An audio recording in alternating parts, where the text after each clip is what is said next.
भक्तों, जय माता दी।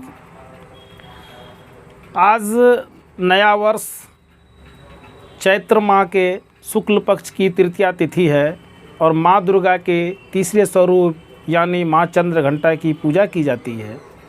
तृतीया तिथि आज दोपहर 3:28 तक रहेगी। इसके बाद से चतुर्थी तिथि शुरू हो जाएगी। इस चंद्रघंटा के रूप में जाना जाता है। माता का वाहन सिंह है और 10 हाथ, चारों हाथों में कमल फूल, धनुष, जयमाला और तीर है। 5वां हाथ अभय मुद्रा में रहता है। वही चारों हाथों में त्रिशूल, गदा, कमंडल और तलवार धारण की हुई है। 5वां हाथ वरद मुद्रा में रहता है। मान्यता के अनुसार भक्तों के लिए माता का यह स्वरूप बेहद ही कल्याणकारी है। नवरात्रि के तीसरे दिन माँ भगवती के तृतीया स्वरूप चंद्रघंटा की पूजा अर्चना की जाती है। इसके मस्तक पर घंटे की आकार की अर्धचंद्रा है। इस दिन माता को दूध या दही से बनी चीज़ों का भोग लगाना चाहिए। इससे माता अति खुश और प्रसन्न होती है। साथ ही भोग लगाने के बाद उसको दान स्वरूप भी देना चाहिए। इसके गले में सफ़ेद फूलों की माला शोभित रहती है। इसकी मुद्रा युद्ध के लिए उद्यत रहने वाली होती है। जैसे लगती है माता युद्ध के लिए तैयार है। इनके घंटे की तरह भयानक ध्वनि से अत्याचारी दानव, दैत्य, राक्षस सदैव प्रकंपित रहते हैं। दुष्टों का दमन और विनाश करने में सदैव तत्पर रहने के बाद भी इनका स्वरूप दर्शक और आराधक के लिए अत्यंत ही सौम्यता और शांति से परिपूर्ण रहता है। अतः भक्तों के कष्टों का निवारण से ये शीघ्र ही कर देती है। इसका वाहन सिंह है अतः इसका उपासक सिंह की तरह पराक्रमी और निर्भय हो जाता है। यह किसी भी रण क्षेत्र में जाने से इसमें किसी भी प्रकार का भय नाम का कोई चीज़ नहीं रहता है और यह भय से मुक्त रहता है।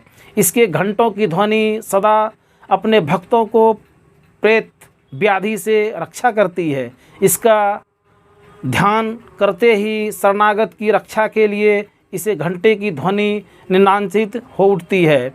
इस दिन साधक मणिचक्र में प्रविष्ट होता है। माँ चंद्रघंटा की कृपा से उस अलौकिक वस्तुओं के दर्शन होते हैं जो चंद्रघंटा के भक्त और उपासक जहाँ भी जाते हैं लोग उन्हें देखकर शांति का अनुभव करते हैं। इसके साधक के शरीर से दिव्य प्रकाश से युक्त होता है। मुक्त परमाणुओं का अदृश्य विकिरण होता है। यह दिव्य क्रिया साधारण चक्षुओं से दिखाई नहीं देता है, किंतु साधक वे उसके संपर्क में आने वाले लोग इस भक्तों को इस बात का अनुभव करते हैं। और माँ चंद्रघंटा का पूजा करने से आपको किस प्रकार का फल प्राप्त होता है, उस फल रूपी को आप जानें। इस पूजा से आपको क्या फल प्राप्त हो सकता है। इनकी आराधना से साधनों की आरोग्य, सुखी और संपन्न होने का वरदान प्राप्त होता है। माँ चंद्रघंटा की कृपा से साधक के समस्त पाप और बाधाओं का नष्ट हो जाता है। इसकी आराधना से एक बहुत बड़ा सद्गुण यह भी है कि साधक में वीरता और निर्भयता के साथ सभ्यता, विनम्रता का विकास होता है। इसके मुख, नेत्र, संपूर्ण काया में क्रांति वृद्धि होता है एवं स्वर में दिव्य अलौकिक माधुरी का समावेश हो जाता है। क्रोधी छोटी छोटी बातों से विचलित हो जाने और तनाव आने वाले तथा पीत प्रकृति के लोग माँ चंद्रघंटा की भक्ति करें, इससे बचाव होता है। और उसमें आने वाले क्रोध और विचलित हो जाने और तनाव विहीन हो जाना, ये सारे चीज़ों का माँ चंद्रघंटा की पूजा से प्राप्त हो जाता है और सुख का अनुभव करता है। देवी का पूजा विधि और आराधना का मंत्र आपके बीच हम बताने जा रहे हैं। इसे ध्यान से सुनें और हो सके तो इसे अपने और से भी प्रयास करें।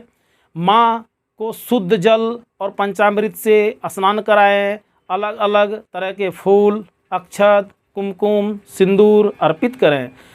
केसर, दूध से बनी मिठाइयाँ या खीर का भोग लगावें। माँ को सफ़ेद कमल, लाल गुड़हल, गुलाब और माला अर्पण करें और प्रार्थना करते ही मंत्र का जाप करें। या देवी सर्वभूतेषु चंद्रघंटा रूपेण संस्थिता नमस्तस्यै नमस्तस्यै नमस्तस्यै नमस्तस्यै नमो नमः। या देवी सर्वभूतेषु चंद्रघंटा रूपेण संस्थिता नमस्तस्यै नमस्तस्यै नमस्तस्यै नमो नमः। या देवी सर्वभूतेषु चंद्रघंटा रूपेण संस्थिता नमस्तस्यै नमस्तस्यै नमस्तस्यै नमो नमः। या देवी सर्वभूतेषु चंद्रघंटा रूपेण संस्थिता नमस्तस्यै नमस्तस्यै नमस्तस्यै नमो नमः। या देवी सर्वभूतेषु चंद्रघंटा रूपेण संस्थिता नमस्तस्यै नमस्तस्यै नमस्तस्यै नमस्तस्यै नमो नमः। प्यारो भक्तों, माता रानी के भक्तों, आप इस बात पर ध्यान दें कि ये कथा सुने। मैं इसे बताने जा रहा हूँ। जिस समय स्वर्गलोक पर महिषासुर ने आक्रमण किया और आक्रमण के बाद इंद्रदेव को परास्त कर इंद्रलोक पर, स्वर्गलोक पर वो विजय प्राप्त कर लिया और वहाँ त्राहिमाम त्राहिमाम मच गया। माता रानी का उत्पत्ति कैसे हुआ इसके बारे में भी कुछ जान लें। इसका हम वर्णन करने जा रहे हैं। जब इस प्रकार का महिषासुर का अनर्थ करने लगे स्वर्गलोक में, तो इंद्रदेव ब्रह्मा विष्णु महेश के पास आए और ब्रह्मा विष्णु महेश ने और देवी का एक स्वरूप को अपने अस्त्र शस्त्र अपना अपना देकर अपना शक्ति का आह्वान किया और भगवान शिव ने अपना त्रिशूल, विष्णु ने चक्र और ब्रह्मा ने अपना शक्ति का स्वरूप उसमें डाला और इस देवी का एक उत्पन्न हुआ और वह एक शक्ति के रूप में चंद्रघंटा माता रानी अपना रूप में आई और उन्होंने संहार किया, दैत्यों का नाश किया। इस कहानी को जानें, समझें और अपने बीच अपने परिवार में बतावें और आने वाले समय में अपने परिवार को चंद्रघंटा रूपी माता का दर्शन के लिए अपने घर में उसके फोटो पर या आपके पास जो भी है उसमें नियम धर्म से भी माँ को अपने घर में बुला सकते हैं और माता रानी का सेवा विधि विधान से करें। सारे कष्टों का निवारण होगा, सारे कार्य आपके सफल होंगे। धन्यवाद।